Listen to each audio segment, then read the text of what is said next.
বন্ধুরা, আমাদের যে হাঁসের বাচ্চা কিনা হয়েছে আপনারা তো সেটা জানেনই। তো দেখেন আমরা কিভাবে হাঁসের বাচ্চাটা পালি। তো এই যে দেখতেই পাচ্ছেন,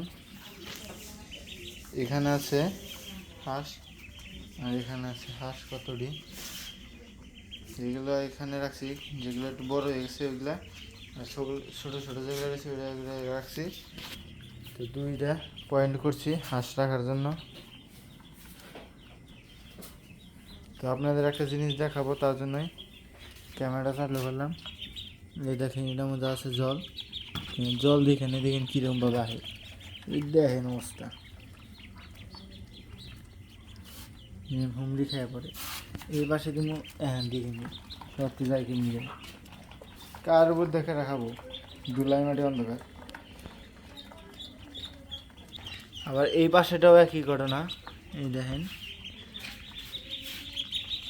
এই দেখেন সব টেহা বসে।